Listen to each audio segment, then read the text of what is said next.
I'm Meeting House Alliston, and thanks for checking out this week's update video. Here are two things that I want you to have on your radar. Number one, Jesus people. For every update, I take an opportunity to highlight people within our community who are extending the love and peace of Christ to their families, to their neighbors, and their friends during this time.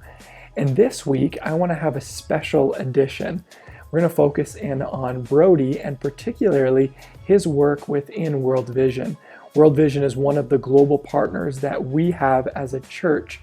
And I want Brody to tell you about something really exciting that's happening this Saturday. Hey guys, Brody here from the Compassion team. Hope you're doing well, hope you're staying safe. As Michael said, some cool things coming from World Vision Canada, one of our Compassion partners. They are working with all their church partners to come alongside Canadians. This is something I'm actually being very close working on with my team at World Vision.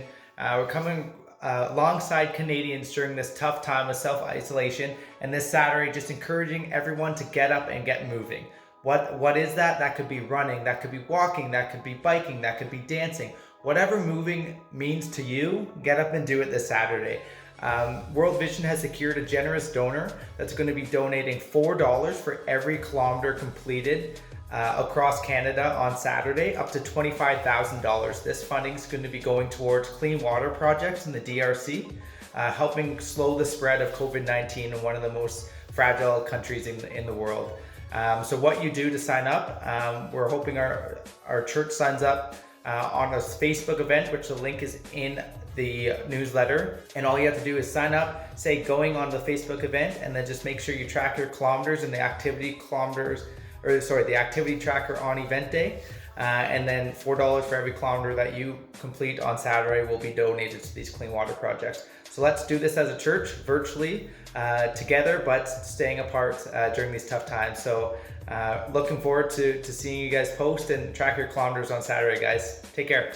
Number two, scarcity as sin's ultimate lie. Okay, story time. Oftentimes in the morning, I will be feeding Liam, and Cheerios will be brought out, and Liam loves Cheerios. And I'll put, 4 or 5 or 6 Cheerios on Liam's tray, and he'll just start eating them, and it goes back and forth something like this. Liam, can Dada have a Cheerio? Huh? Thank you. So Liam will give himself a Cheerio and then me a Cheerio, and we'll go back and forth. And what I noticed is that earlier on when we started doing this, if there was only one Cheerio left, he would ultimately take that Cheerio. There wasn't going to be an opportunity for me to have that Cheerio. Sometimes he would extend his hand as if he was giving me the Cheerio, but then you realize there's only one Cheerio left, and he would go to eat it. Sin's ultimate purpose is to convince us that we are lacking in power and control, lacking in safety and security, lacking in notice and validation, lacking in purpose and worth, lacking. Sin tells us that because of this lacking, we must turn inward towards self-preservation, and outward to seize goods, the things that we feel that we are lacking. If we think about it, every conflict, whether it's the nations or siblings or parents or whatever it might be, comes down to the fact that sin's ultimate lie is scarcity. And out of that scarcity, out of that fear of lacking, is the jump start for relational turmoil. Coming back to Liam, what I realized is when the whole Cheerio box was out, Liam's disposition changed a little bit because he realized that he wasn't working out of a place of scarcity. There wasn't really no more Cheerios to be had. There was a full box, an abundant box of Cheerios. And that changed the way that he saw our interaction. Out of that, I often got more of the last Cheerios than before.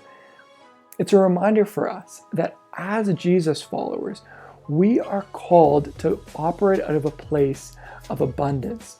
Jesus called his followers to understand that God is a God of abundance, that we don't need to worry. We don't need to engage in the Olympics of what we have and have not.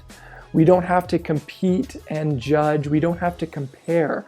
Instead, we sit with the knowledge that the same God who understands the lilies of the valley, who understands the needs of the sparrows, and who sees us and knows us so well, is willing and is open for us to enter into a trust relationship with Him. Out of God being our giant box of Cheerios, we can give to other people. We can give to them in abundance, and we don't have to operate out of scarcity, and sin loses its ultimate lie. So this week, just take notice of all the times where you are feeling like you lack. Whether it be lacking in friendship or relationship, whether it be lacking in finances, whether it be lacking in validation or purpose or value, and really give some good thought to it. Is this something that is true? Is this something that is real and that you need to sit in and maybe grieve and consult others to troubleshoot and to problem solve and to comfort and care? Or is this a lie from sin? That scarcity is not actually the case, that instead you can tap back into the ultimate resource of God, your true abundant life. All right, that's it for me, everyone. I hope that you had a good time checking out this update video. It is always a joy for me to put them out, and I really hope and pray that this is an encouraging week, one filled with a realization of abundance. Have a great week.